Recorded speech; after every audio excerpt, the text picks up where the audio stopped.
Podium Podcast. Lo mejor está por escuchar.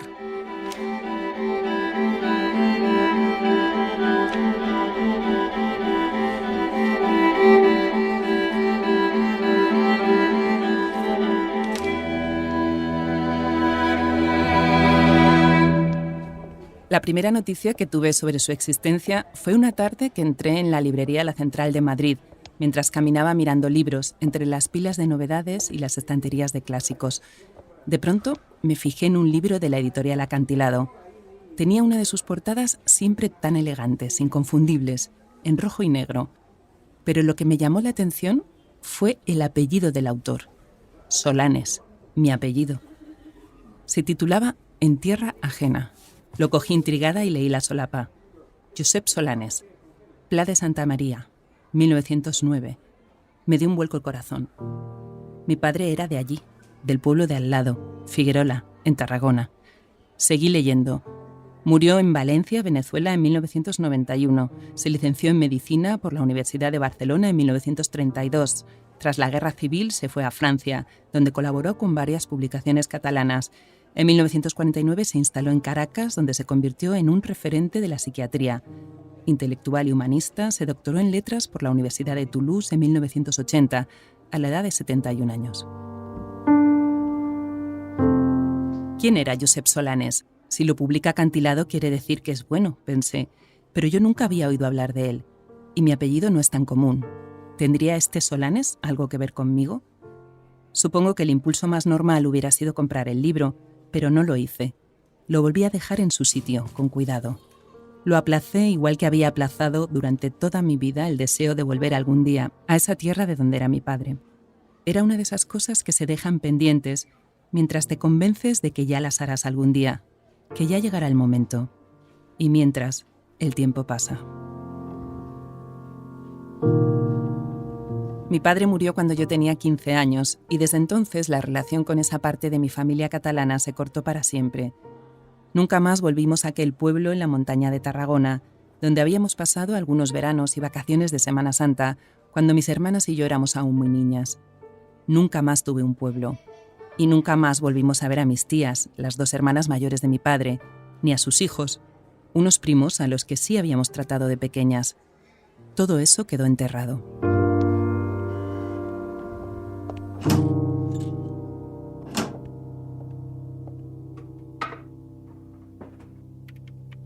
Ya de vuelta a casa tecleé su nombre en internet. Me dio otro vuelco al corazón cuando vi sus fotos. Sus facciones me recordaban muchísimo a las de mi padre, incluso un poco a mí, incluso a mi hija pequeña.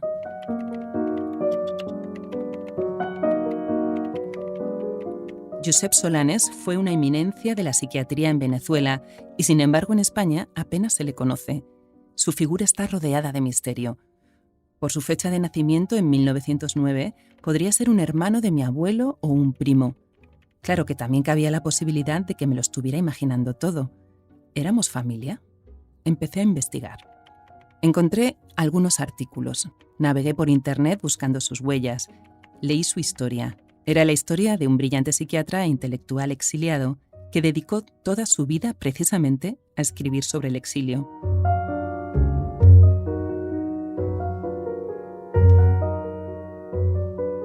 Y después volví a dejar esa historia guardada, pendiente. Supongo que pensé, una vez más, que ya le llegaría el momento.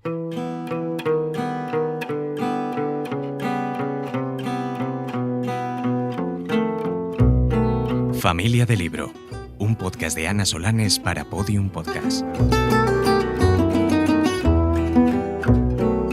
Episodio 6. El Dr. Solanes.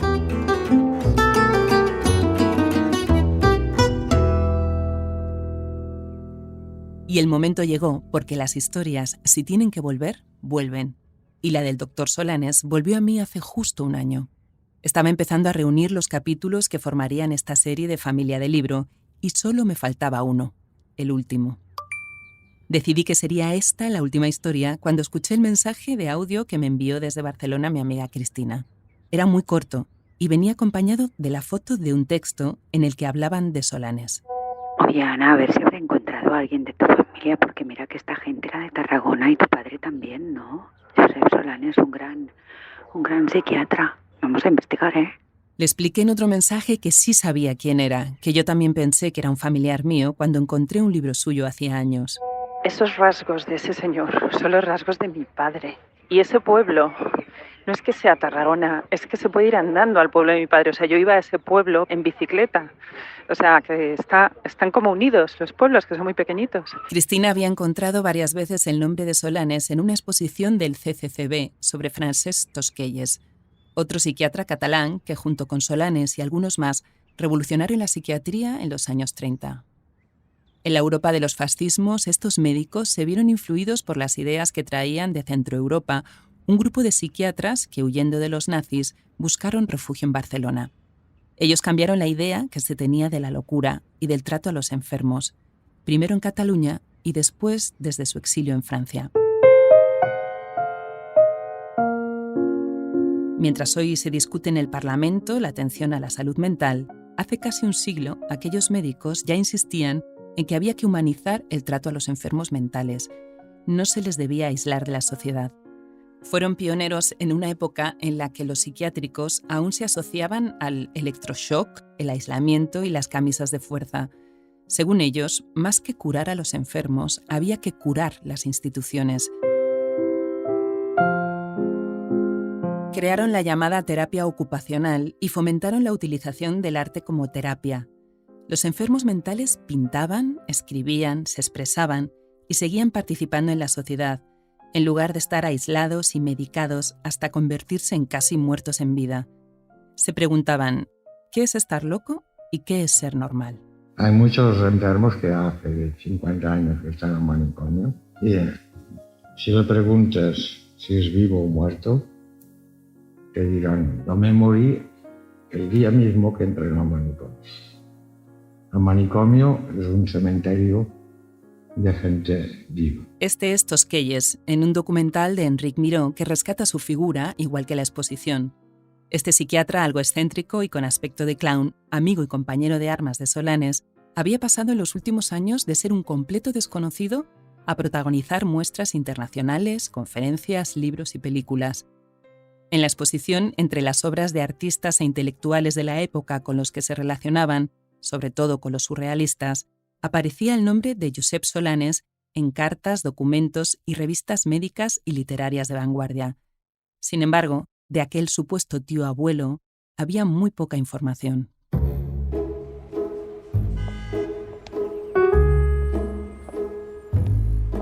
Ahora sí que fui a buscar su libro. El libro de mi tío abuelo, supuesto, estaba agotado. Y claro, al preguntarme el nombre la chica se ha sonreído. Y en una semana así lo tengo. Seguí indagando sobre aquellos doctores que apostaron por una nueva psiquiatría que solo podría ejercerse si se vinculaba a la política y a la cultura. Ya tenía el libro. En el lomo habían pegado un adhesivo con mi nombre y quedaba justo al lado del suyo.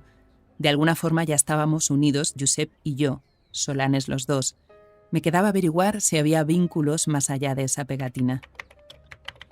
En internet encontré una foto suya de frente y otra de perfil en antiguos documentos de la época.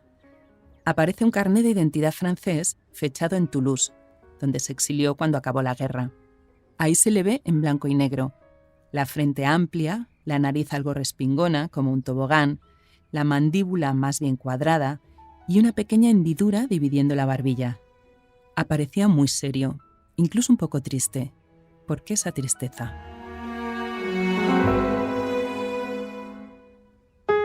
Para empezar busqué a Mónica Miró, una filóloga clásica y profesora de escritura que firmaba la introducción y la nota biográfica de aquel libro de Acantilado. Luego descubrí que Mónica era mucho más que eso. Era la responsable de que se hubiera publicado en España el libro de Solanes, En tierra ajena, en el que reunía sus mejores escritos sobre el exilio y que solo se había publicado en Venezuela con otro título, Los nombres del exilio.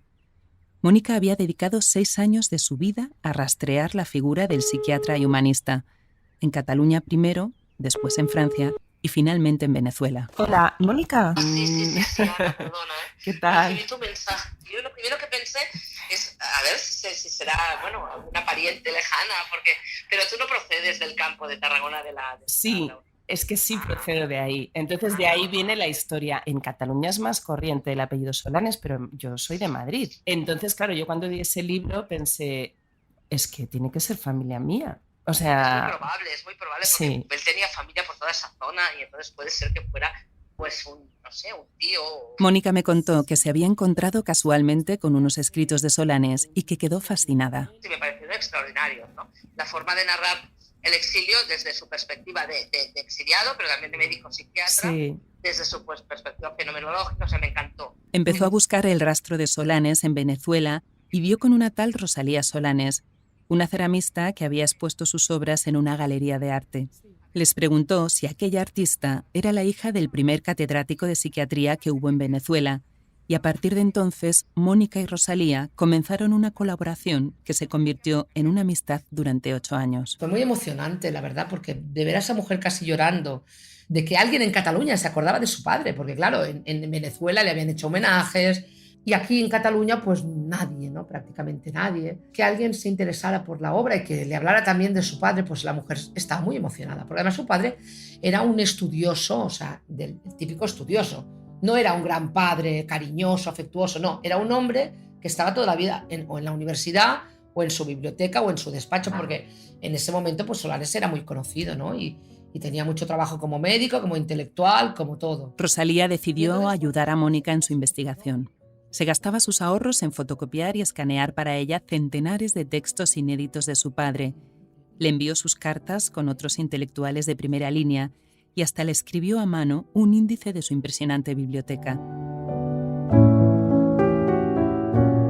Y Mónica, agradecidísima, le enviaba preciosos papeles para sus collages y, sobre todo, le enviaba los medicamentos que necesitaba para la enfermedad respiratoria que padecía y que en Venezuela, en medio de una crisis que se agravaba por días, ya no se podían conseguir. Y me decía, no, tú tranquila, tú no te preocupes. Yo digo, pues te mando libros, te mando dinero. No, porque se lo van a quedar todos los funcionarios de aduanas, ¿no? La mayoría de las veces los envíos no llegaban. La corrupción y las mafias en Venezuela impidieron que Rosalía se tratara de algo que en España sí habría tenido cura. Murió hace unos 4 años, me contó Mónica en aquella primera llamada, y borró de un plumazo mi fantasía de contactar también con la que había imaginado que era una prima lejana mía al otro lado del océano. Aún así, Mónica tenía muchísimo que contarme acerca de Solanes. No tengo ningún inconveniente que si vienes a Barcelona pues quedemos y hablemos de lo que tú quieras, ¿no?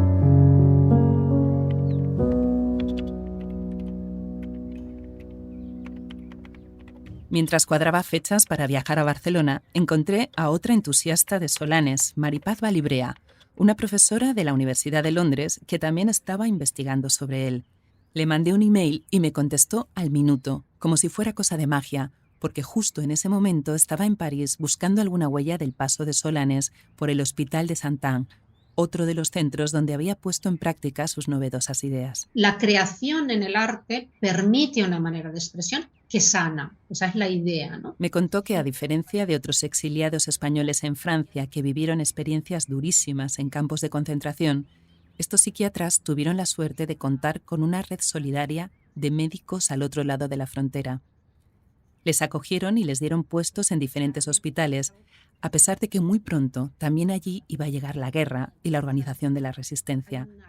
Maripaz estaba tan fascinada con el personaje y sus escritos sobre el exilio como desesperada por lo escurridizo que le resultaba. Es tan difícil encontrar, porque es un personaje que siempre queda como al margen, ¿no? Y aunque estaba en medio del fragor de un momento tan difícil históricamente, y que al mismo tiempo les llevó a hacer cosas súper interesantes y súper importantes, es muy difícil encontrar su rastro. Solanes trató a los soldados traumatizados por la guerra. Lo hizo en el Frente Republicano y después desde su propio exilio francés, con los excombatientes de la Segunda Guerra Mundial. Acabaría casándose con Lucette, la viuda de uno de ellos, y adoptando a su hijo Gastón, que será el hermanastro de la hija de ambos, de Rosalía.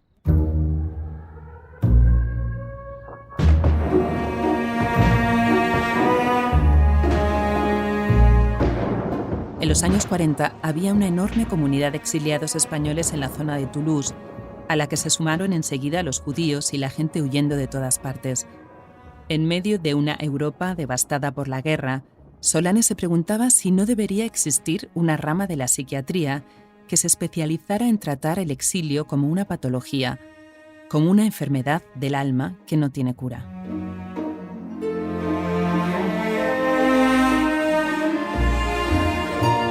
Él mismo lo sufre, lo estudia, inventa términos como el destiempo y el desespacio para esos hombres y mujeres arrancados a la fuerza de su tierra. El exilio será el gran tema de su vida. Sabe que es una condición del ser humano y que nunca dejará de estar vigente. En aquella época, los exiliados que escapan de la dictadura en España o del nazismo en Europa. Hoy, millones de personas huyendo en oleadas desde Ucrania, Siria o empujados desde África por el hambre. En Rodez, en otro de los hospitales en los que trabaja, coincide con el doctor Gaston Ferdier. Y Gaston Ferdier ya habla de que este joven interno catalán, Solanés, como le llamaba él, con acento al revés así, está escribiendo una tesis sobre el exilio y la adjetiva como éblouissante, o sea, deslumbradora, ¿no? Y sin embargo no es un texto médico, es un texto mucho más creativo, mucho más sugestivo, ¿no? Utópico en ciertos sentidos también, ¿no? Ferdier, pionero en terapias artísticas, era el psiquiatra de Antonin Artaud, el genio del teatro francés que también fue toda su vida un enfermo mental. Artaud odiaba a los psiquiatras, pero con Solanes entabló una relación de admiración mutua, como se ve en las emotivas cartas y textos que le escribió. Una de las cartas que le escribe después de que Solanes pronunciara una de sus conferencias en la sala común, Artaud le dice: uy, pobre, sí que has sufrido, ¿no? O sea, es el paciente el que está consolando al doctor. Esto me lo contaba Carles Guerra, que es crítico de arte y curador de la exposición de Tosquelles. Dice, oye, pero no te preocupes, dice que un día llegarás a una tierra que te sentirá suyo y ella no te exiliará. Esa nueva patria, ese nuevo exilio, será Venezuela, donde consigue marcharse con su familia en 1949, cuando le llaman para fundar la primera cátedra de psiquiatría en el país. Allí vuelve a rodearse de amigos intelectuales, poetas y médicos. El país, que se está modernizando, acoge a muchos médicos españoles. Solanes desarrolla allí sus ideas novedosas para humanizar el trato a los enfermos y llegará a ser presidente de la Sociedad Venezolana de Psiquiatría. En Venezuela cambia incluso de nombre. Dejará de ser Josep para ser José, como si quisiera marcar una línea con su pasado y empezar de cero. Luego veremos por qué. De momento me sorprendía comprobar cómo Solanes era capaz de despertar casi una devoción entre quienes le trataron, como el psiquiatra Carlos Rojas Malpica, que lo tuvo como maestro allí en Venezuela. No queríamos, nosotros amábamos a Solanes. Era una cosa impresionante. Él siempre andaba con nosotros. ¿Sabes qué pasa? Que cuando yo era un muchacho de 18 años, comunista, revolucionario, que quería cambiar el mundo completo, ¿quién me podía a mí hablar del existencialismo, de los personajes de la gran literatura francesa, europea? Era Solanes. Él era el intelectual de la izquierda, de confianza entre nosotros, los gente de la izquierda, para conversar. Entonces él nos instruía, nos decía, le hace esto, le hace lo otro, nos daba libros. Un hombre muy generoso y muy estimulante. Y también con un carácter reservado, con un humor fino y poco dado a figurar, pero que se hacía querer y admirar. Solanes era un personaje un poco misterioso, como lo son aquellos a los que no podemos encasillar. Sus textos son un híbrido entre la psiquiatría, la poesía y la filosofía, y él mismo no acaba de encajar en ninguna etiqueta nacional, entre catalán, español pero con una cultura muy francesa, y latinoamericano. No se ajusta al modelo, y como él mismo escribe, ¿no sería eso lo modélico? En realidad, lo que él abrazó toda su vida fue su condición de exiliado. Pero cuanto más sabía de él, más me preguntaba, si tan grande era la herida del destierro, ¿por qué no volvió nunca? Lo hizo 1 o 2 veces, invitado a congresos internacionales, pero no quería volver a Cataluña. Y la razón encerraba un misterio sobre el que quería preguntar a Mónica Miró cuando la viera en Barcelona. Próxima estación, Camp de Tarragona.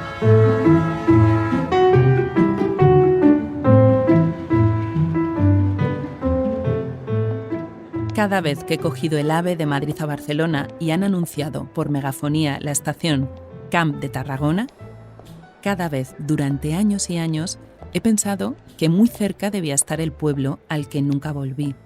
Esta vez me acordé también de Solanes. Miré en Google Maps, 29 minutos en coche, y pensé que muy pronto sí volvería, por fin.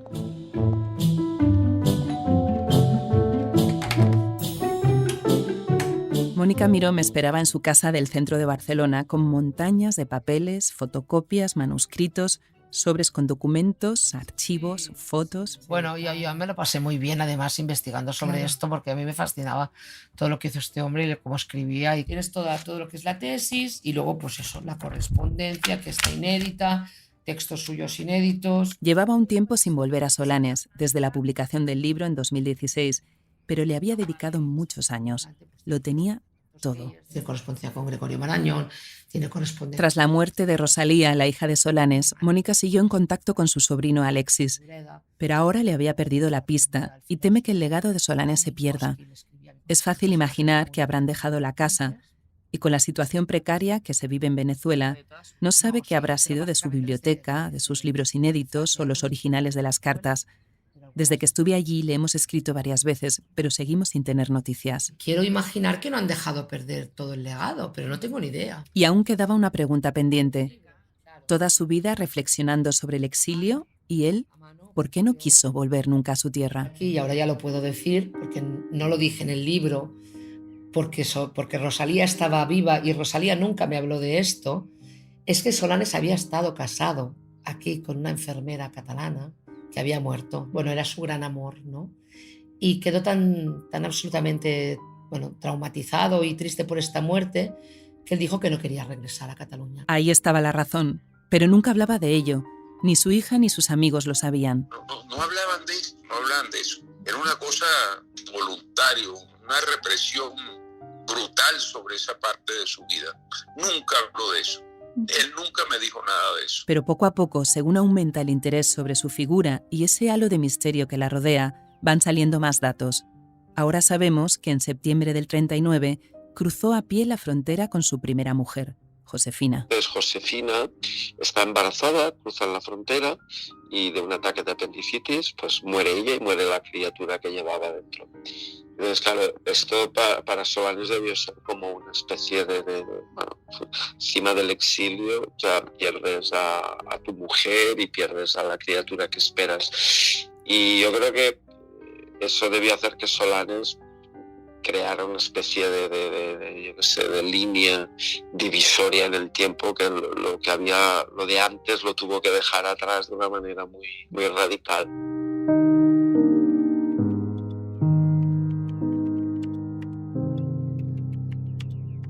Mónica me enseña cientos de archivos, las fotos de joven con esa mirada un poco triste que ahora puedo interpretar, siempre elegante, sobrio. Él estuvo en el Château de la Garde trabajando con niños de allí. ¿Ves? Mira, esta es la que yo dije. Sí. Bueno, que se parece a tu padre. ¿Dices? Sí, hay algo familiar ahí. Yo tengo esa barbilla. Mira. Espera, que la vuelvo a poner. Sí, que tienes razón. Podría ser.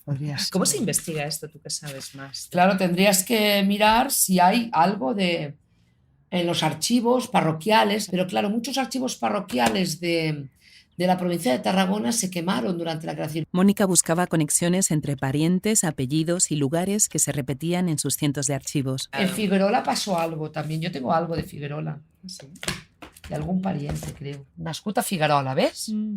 O sea que este hombre estuvo en Figuerola como farmacéutico también. La farmacia era por parte de madre. Entonces seguramente, claro, eran todos familia esta gente. Claro. Salí de casa de Mónica Miró convencida de que Josep Solanes era mi tío abuelo y segura de que ahora sí tenía que viajar a la tierra a la que él no quiso volver y que a mí se me había resistido tanto. En realidad no tuve que buscar la conexión entre su historia y la mía. En cuanto quise pensar en ella, la tenía delante. Era el exilio. el propio exilio. No hace falta que te expulsen políticamente. Se puede uno muy bien identificar con esa idea de querer volver al pasado, esa conexión extraña con el pasado, con un espacio en particular que uno tiene que parece que le falta. ¿Me estaba pasando justo eso a mí?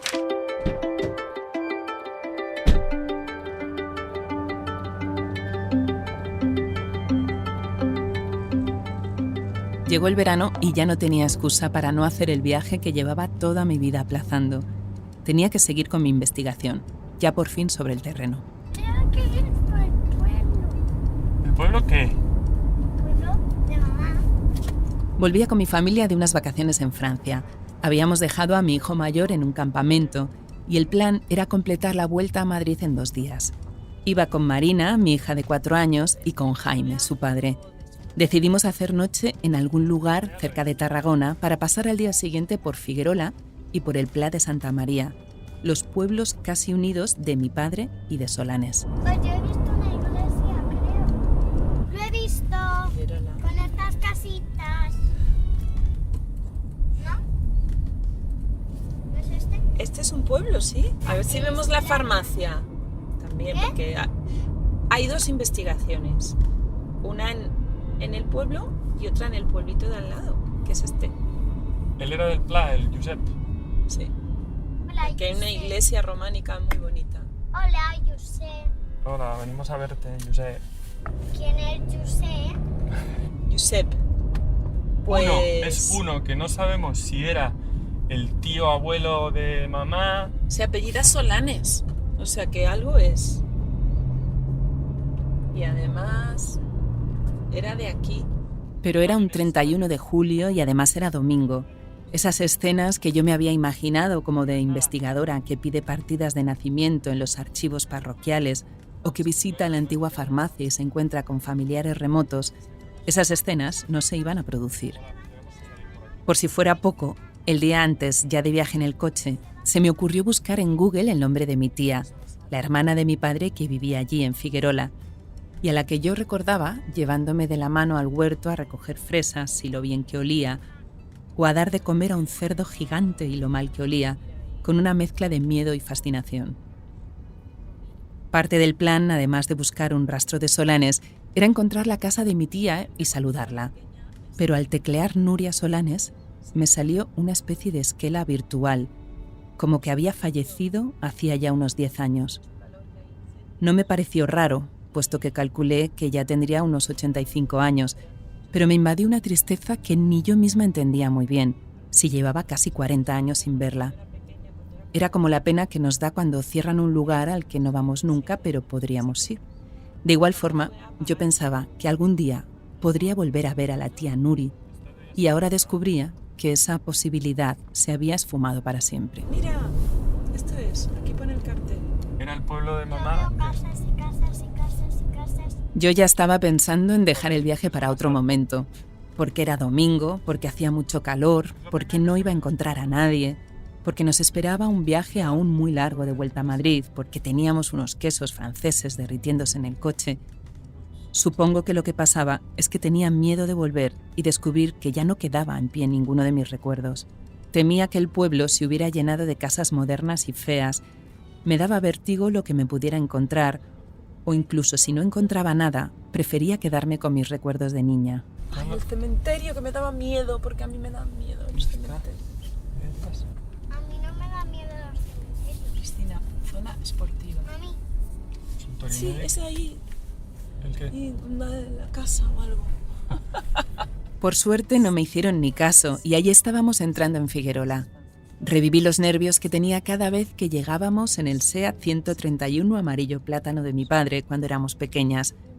Allí éramos las madrileñas, dicho con acento catalán por unos niños cuyos nombres no recuerdo, pero con los que acabábamos haciendo pandilla. Mírala, la torre de la iglesia. Sí, la veo. Benvinguts. Cuando toca Gay friendly. Por suerte el mal gusto no había inundado el pueblo, pero sí había cosas nuevas, como murales de arcoíris y bancos morados feministas que te daban la bienvenida, bajo la bandera de Figuerola, que es una hoja de higuera como una mano que dice hola. Desde el momento en que entramos se apoderó de mí una emoción desconocida, como si hubiera desenterrado una cajita de recuerdos que ahora me asaltaban a cada paso. Era esta cuesta, es ahí, la casa, creo. Mira la fuente. Paisano. Y mi hermana se tiró por la bici y no podía parar y se estampó. ¿Qué significa estampar? Pues se dio un golpe muy grande. Yo ya no pensaba en grabar nada ese día, pero Jaime dejó la grabadora encendida dentro de una bolsa de tela y hacía un viento de verano que subía y bajaba por las cuestas del pueblo semivacío. Por eso es posible que el audio no sea muy bueno.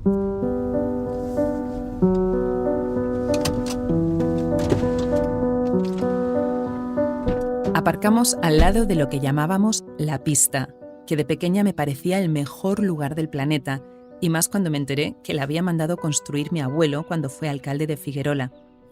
En realidad, el pueblo no pasaba de los 300 habitantes y la pista no era más que una cancha de cemento donde montábamos en bicicleta, pero en los recuerdos de una niña de 6 o 7 años, todo parecía enorme e importantísimo. Sí, me acordaba de la pista cuando jugábamos con las bicicletas y me acordaba de la barandilla, porque dábamos volteretas en la barandilla. Y luego me acuerdo del abuelo que estaba siempre sentado donde la chimenea, que era otra habitación con la chimenea, que nos hacía como las butifarras, con el pan. El pan tumaca. Que lo hacía ahí en la leña. Y de la panadería, que olía fenomenal.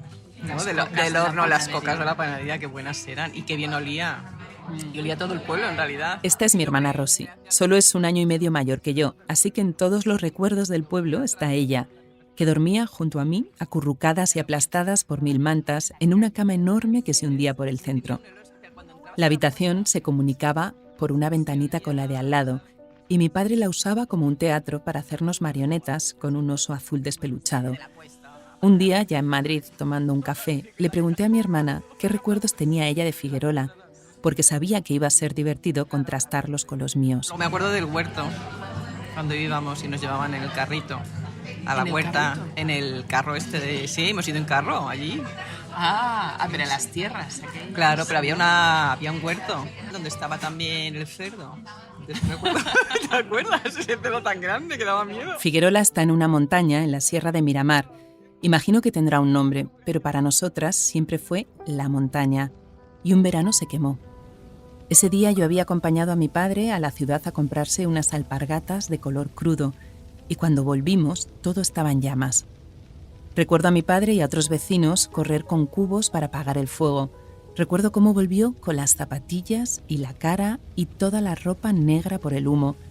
Y con esa necesidad que tienen los niños de idealizar a sus padres, yo pensé siempre que mi padre era el héroe que había apagado el fuego.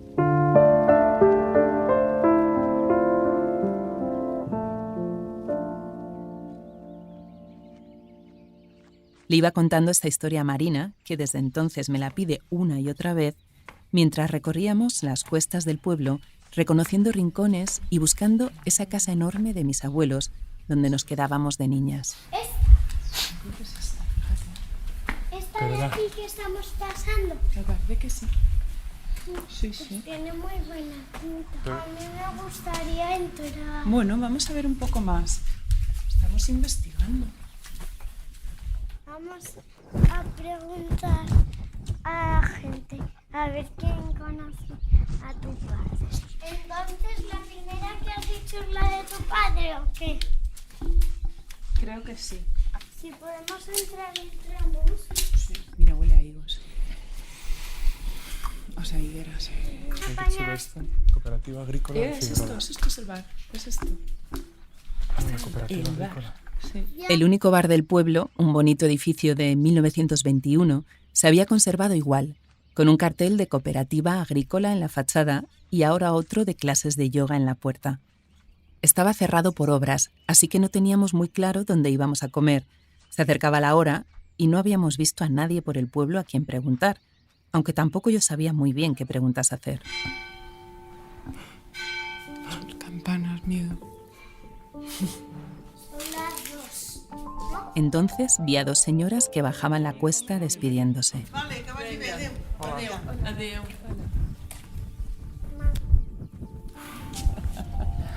¿Perdón? Pues es de aquí, ¿no? Sí. Nada, es que mi padre era de este pueblo. Sí. Hace mucho que no vengo. Pero ¿No sabes de dónde era? Pues es que yo creo que vivía en esta calle. O sea, me acuerdo de pequeña de aquí. Sí, venías de pequeña. Sí, Dile el nombre a lo mejor. Solanes. Mi tía se llamaba Solanes. Nuria. ¿Ah, sí? He visto que murió hace... No, Nuria Solanes está viva.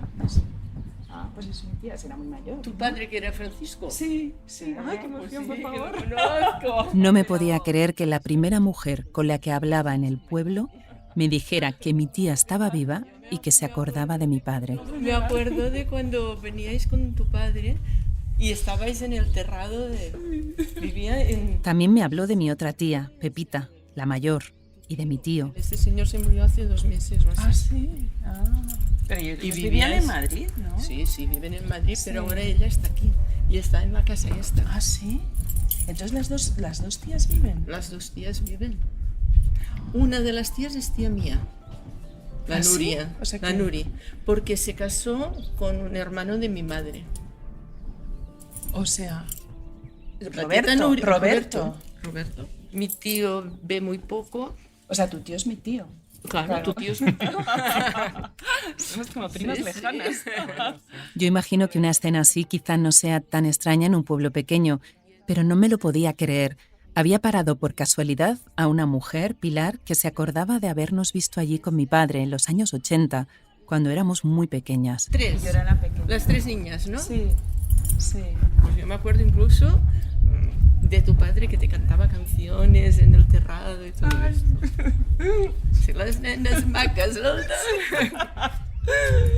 me acuerdo perfectamente de esto. Claro, hace ¿Cómo es esa muchos canción? años. Las nenas macas, Sí, me acuerdo de eso. Es que claro, yo no he vuelto a venir porque mi padre murió cuando yo tenía 14 hace muchos años. Hace muchos años. Y nunca ha vuelto a venir aquí. Claro, ¿y tú te llamas Solanes? Claro, sí. Es una canción que le cantaban a los críos. niños, sí. Y tu padre te la cantaba en el terrado, tendiendo Fíjate. la ropa a veces. Las nenas macas de la matí. Les nenes maques al dematí s'alçant i reguen, s'alçant i reguen. Les nenes maques al dematí s'alçant i reguen el seu jardí. Aquella canción infantil que me cantaba mi padre en la azotea no la había vuelto a escuchar en toda mi vida y de pronto Pilar la rescató desde algún rincón muy profundo de mi memoria. Me produjo tal emoción que no podía parar de llorar y de reír a la vez. Y así seguí preguntándole de qué más se acordaba. Pero él sí, era guapo, era bien plantado. Claro.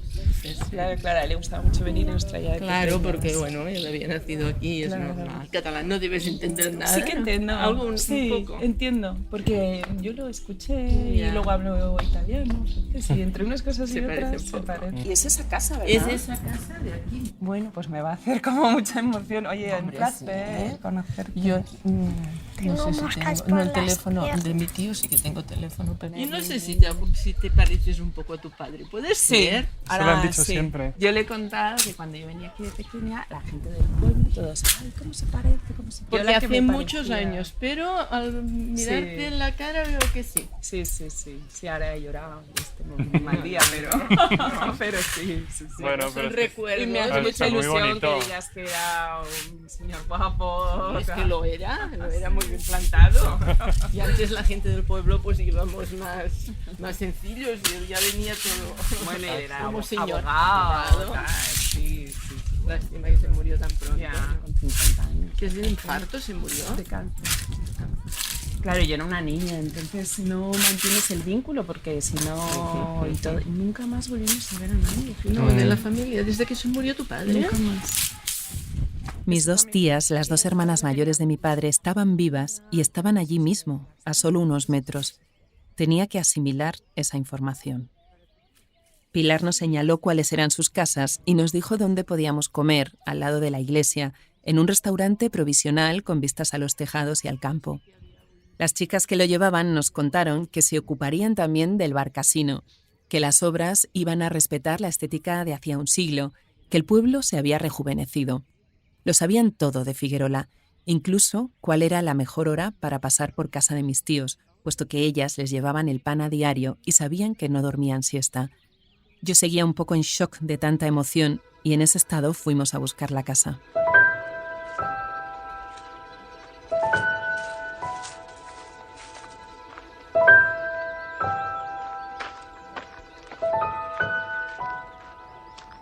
Siguiente a la roja y se entra por la calle del enfrente. O sea, que es esta. ¿No te suena? Vamos a la puerta. Una bolita sale mejor al despacio.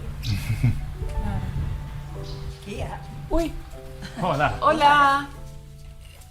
Soy tu sobrina, Ana. La tía Nuri se había asomado al balcón del piso de arriba a ver quién llamaba y cuando me vio se llevó las manos a la cabeza. ¿La has reconocido? Sí.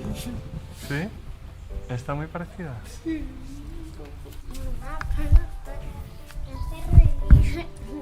Bueno, es que se emociona. Hola.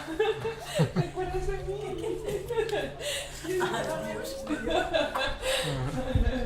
¿Qué tal? ¿Cuántos años? Es mi tía Nuri. Hola. ¿Me das un besito? Claro. ¿Seguro que no te viene mal? No, por Dios. Contenta que estoy. Ay, qué bien, me hace mucha ilusión. Pero si estás fenomenal. Estás fenomenal. Estás muy bien. 86. Lo sé, Madre lo sé. mía. Ya en su casa estaba también el tío Roberto, al que yo recordaba fuerte y moreno montado en su tractor. Hola. Buenas tardes. Ahora tenía delante a un anciano entrañable de 90 años, que apenas veía, pero se reía con todo lo que yo iba recordando. Sí, me acuerdo que iba contigo, Nuri, a dar de comer a los cerdos. No, Me sí. llevabas.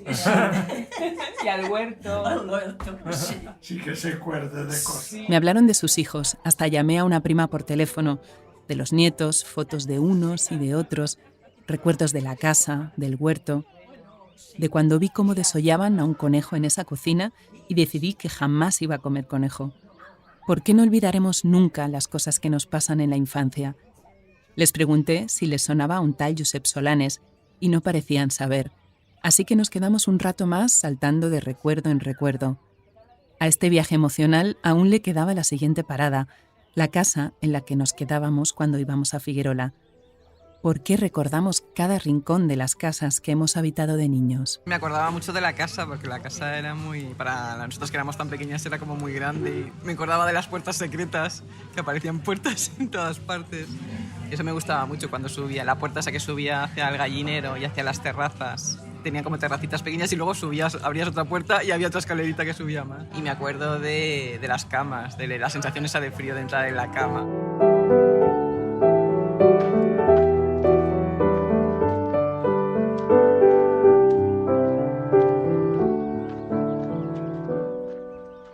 Subimos la cuesta hasta la casa que había sido de mis abuelos y en la que aquel domingo de raras sincronías estaba la parte de la familia que siempre ha vivido en Madrid, la tía mayor, Pepita, y Fernando, uno de mis primos. La escena se repite más o menos igual. Hola. Hola. Es Pepita. Yo soy Ana, la hija de tu hermano Francisco. Tu sobrina. Tu sobrina. Madre mía, Hola. Hola. Sí. Hola. ¿Qué tal? Venía a saludaros porque me han dicho que estabais aquí. ¡Ay, qué alegría de subir! Sí, qué bien. Recorrí la casa buscando algo que reconocer. Ya no está el suelo inclinado de baldosas, ni el azucarero de metal abollado, ni la chimenea enorme, ni los interruptores colgando de un cable con un botoncito abajo. Todo está pulido y nivelado, las paredes en un tono amarillo claro y las telas de flores, y muchos libros, porque mi tío también era catedrático de filosofía. La única cosa que han dejado intacta es un marco ovalado muy grande, con un retrato antiguo de boda de mis abuelos, cuando la gente se casaba vestida de negro, y que yo me quedaba mirando siempre que íbamos. Siempre tenía pendiente pasar por aquí alguna vez. Sí. Ay, pero sabes tú lo contenta que estoy de ver. Les pregunté también por el otro Solanes, del que no sabían nada, pero me dieron algunos datos que no conocía de mi abuelo, y yo empecé a elaborar teorías. Y su padre se volvió a casar. Pues a lo mejor este padre que se volvió a casar es el padre del otro Josep Solanes o algo así. Yo no sé que tuvieran hijos. Puede ser, puede ser. Después subimos varios pisos y varias terrazas ya sin puertas secretas, hasta llegar a la última, desde donde se ve el mar a lo lejos y donde imaginé a mi padre cantándonos.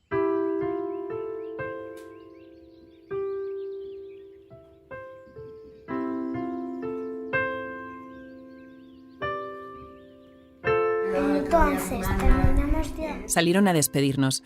Nos decían adiós con la mano, ellos en lo alto de la cuesta, desde la puerta de la casa, y nosotros alejándonos.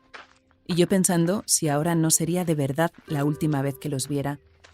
Desterré la idea y preferí pensar que tendría que volver pronto para enseñarle Figuerola también a mi hijo Nico.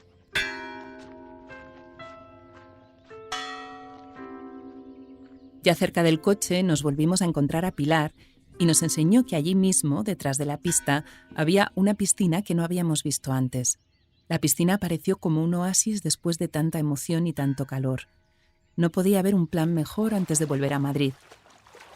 Estábamos solos los tres, nos compramos un helado y mientras ellos chapoteaban, yo me tumbé junto al bordillo, a mirar pasar las nubes, con la cabeza en la hierba y los pies dentro del agua.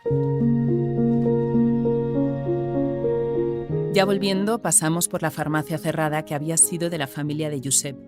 Días después, el primo Fernando me mandó fotos antiguas de mi padre y hasta de un bisabuelo en guerras remotas. Me confirmó que la madre de mi abuelo murió cuando éste era un bebé y que su padre dejó a sus hijos en un orfanato y se volvió a casar. A mi abuelo lo rescató un tío cura con el que se crió en Figuerola. ¿Quién sabe si mi bisabuelo tuvo otros hijos con la nueva mujer y uno fue Josep? Por las fechas, por el lugar, por el apellido, por los rasgos, podría ser.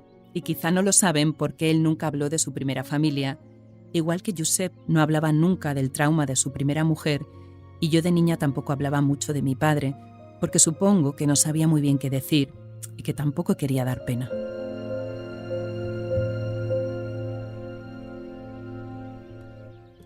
Hice el viaje de vuelta en una especie de trance del que tardé semanas en salir y me di cuenta de que esa emoción era la única verdad y de que no quería tirar más de ningún hilo. Si Josep Solanes era o no mi tío abuelo no me importaba ya. Aquel hombre sabio y sensible que tanto reflexionó sobre el exilio me había hecho volver a una tierra que era mía también y no necesitaba más. Era mi familia porque yo así lo había decidido.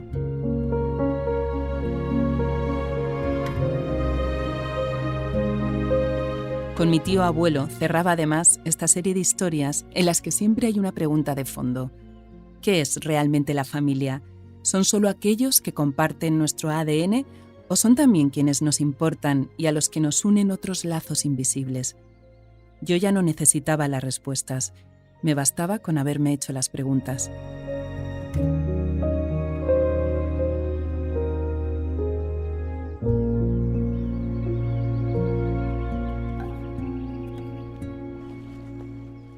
Y entonces vuelvo a tumbarme. Apoyo la cabeza en el césped, los pies en el agua, mi hija riéndose en la piscina. Empieza a hacerse de noche, llega el olor de las higueras en verano, la música bajita que sale de una radio, el helado de nata, las nubes pasando despacio, al pie de la montaña de Figuerola. Me guardo esta imagen y la sospecha de que volver aquí, romper con este exilio, ha sido la razón para escribir no solo esta historia, sino la serie entera de Familia de Libro. Les nenes maques al dematí s'alçant i reguen, les nenes maques al dematí s'alçant i reguen el seu jardí.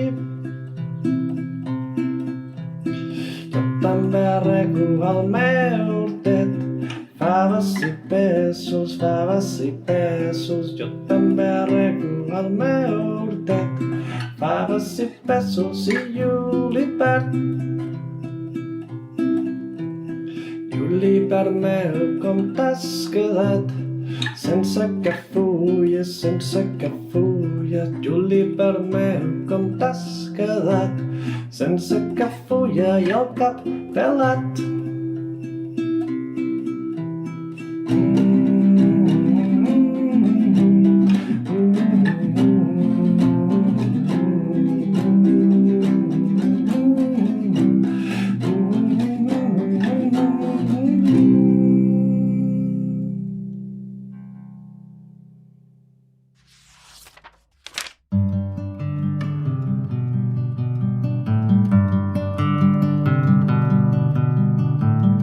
Familia de Libro es una producción de Podium Podcast que no habría sido posible sin su fantástico equipo de mujeres al que quiero dar las gracias.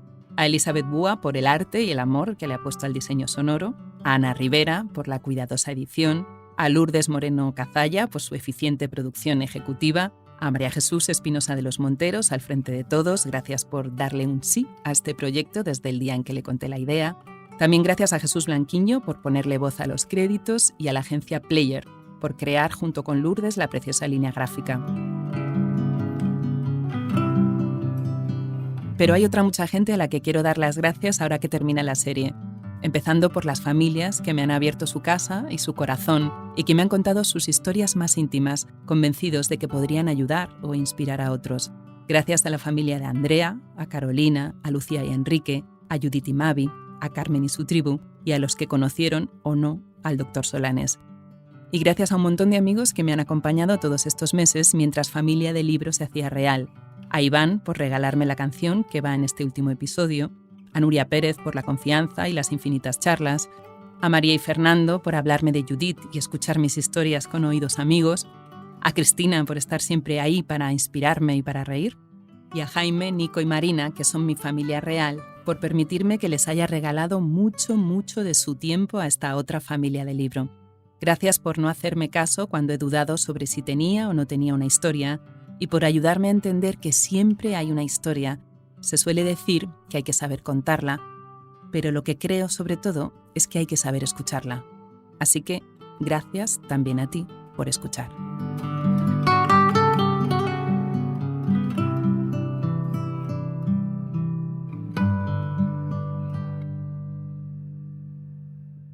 Todos los episodios y contenidos adicionales en podiumpodcast.com. También puedes escucharnos en nuestras aplicaciones disponibles para iOS y Android, y en todos los agregadores de audio.